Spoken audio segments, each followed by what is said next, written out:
उत्तर प्रदेश में एमएलसी चुनाव को लेकर एक बड़ी खबर सामने आ रही है। यहां 2 सीटों पर हो रहे चुनाव के लिए समाजवादी पार्टी ने कीर्ति कोल को अपना उम्मीदवार बनाया था। समाजवादी पार्टी उम्मीदवार ने नामांकन के अंतिम दिन यानी 1 अगस्त को अपना नामांकन भी दाखिल किया था। अब बताया जा रहा है कि समाजवादी पार्टी के उम्मीदवार का पर्चा फिलहाल रद्द कर दिया गया है। उत्तर प्रदेश में एमएलसी चुनाव में 1 अगस्त को नामांकन खत्म हो गया। वहीं मंगलवार को नामांकन पत्रों की जांच के बाद एक बड़ी जानकारी अब सामने आई है, जिसमें यह बताया गया है कि समाजवादी पार्टी उम्मीदवार कीर्ति कोल का पर्चा रद्द कर दिया गया है। कीर्ति कोल का पर्चा रद्द होने की वजह उम्र को बताया जा रहा है। जहां मिली जानकारी के मुताबिक 2 सीटों पर केवल 2 उम्मीदवार बचे हैं। ऐसे में अब बीजेपी उम्मीदवार का निर्विरोध चुना जाना लगभग तय माना जा रहा है।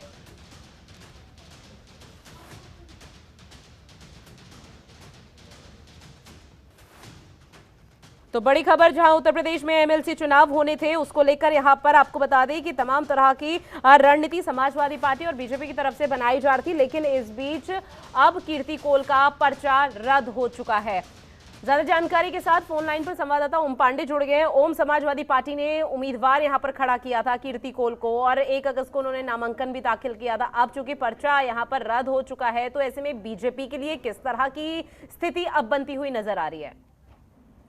ऋतु, मैं आपको बता दूं, जिस तरह से बात की जाए कि उत्तर प्रदेश में 2 विधान परिषद की सीटें हैं, जिसमें बीजेपी ने 2 अपने कैंडिडेट को उतारा था, तो वही समाजवादी पार्टी ने बात की जाए तो मिर्जापुर से पूर्व में प्रत्याशी रही कीर्ति कोल को जो है वो उम्मीदवार बनाया था। और कल सभी ने देखा कि जिस तरह से कीर्ति कोल ने अपना नामांकन किया, उनके नामांकन के वक्त प्रदेश अध्यक्ष नरेश पटेल, मनोज पांडे सहित वरिष्ठ पदाधिकारी समाजवादी पार्टी के मौजूद रहे और साफ तौर से स्वयं अखिलेश यादव से उन्होंने पहले प्रदेश मुख्यालय जाकर मुलाकात की और उसके बाद वो अपना नामांकन जो है वो दाखिल किया। लेकिन अब थोड़ी देर पहले जब जानकारी हुई कि कीर्ति कोल का जो नामांकन है वो रद्द कर दिया गया है और सबसे पहली वजह जो बताई जा रही है साफ तौर से, जहां विधान परिषद सदस्य की न्यूनतम जो आयु होती है वो 30 वर्ष की होती है, जबकि कीर्ति कोल की जो आयु है वो 28 वर्ष है।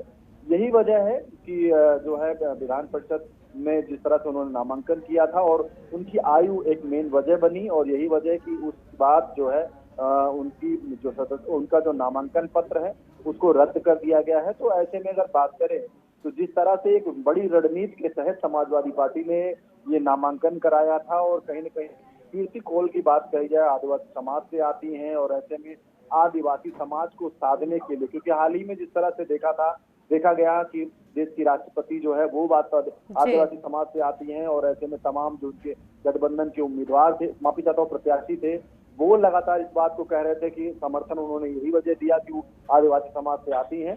तो ऐसे में अगर बात की जाए तो समाजवादी पार्टी ने भी आदिवासी समाज को साधने के लिए एक बड़ा नामांकन राजनीतिक दृष्टिकोण से किया था, लेकिन जिस तरह से साफ तौर से कहा जाए तो ये एक बड़ा झटका भी है समाजवादी पार्टी को, क्योंकि बिल्कुल ओम, एक बड़ा झटका समाजवादी पार्टी के लिए है। कीर्ति कोल का पर्चा यहाँ पर उम्र की वजह बताई जा रही है कि जिसके चलते रद्द कर दिया गया, लेकिन ऐसे में समाजवादी पार्टी के पास अभी फिलहाल क्या कोई ऑप्शन बचता हुआ नजर आता है? क्योंकि 11 अगस्त को चुनाव है, हालांकि नामांकन की जो प्रक्रिया थी वो फिलहाल खत्म हो चुकी है, लेकिन अब अगला कदम क्या हो सकता है समाजवादी पार्टी के लिए?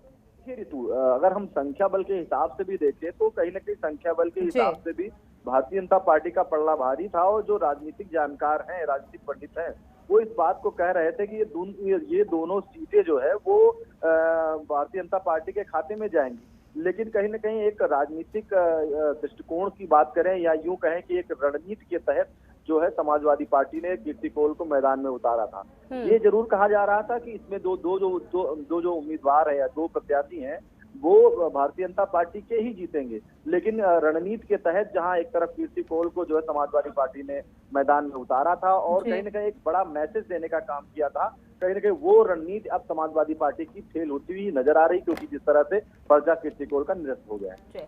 अब बिल्कुल तमाम जानकारी साझा करने के लिए ओम बहुत बहुत शुक्रिया।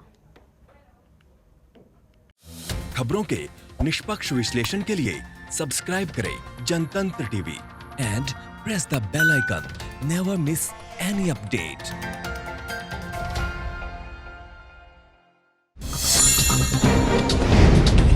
डाउनलोड कीजिए जनतंत्र टीवी ऐप को, जो कि अवेलेबल है गूगल प्ले और ऐप स्टोर पर। अधिक जानकारी के लिए अभी डाउनलोड करें।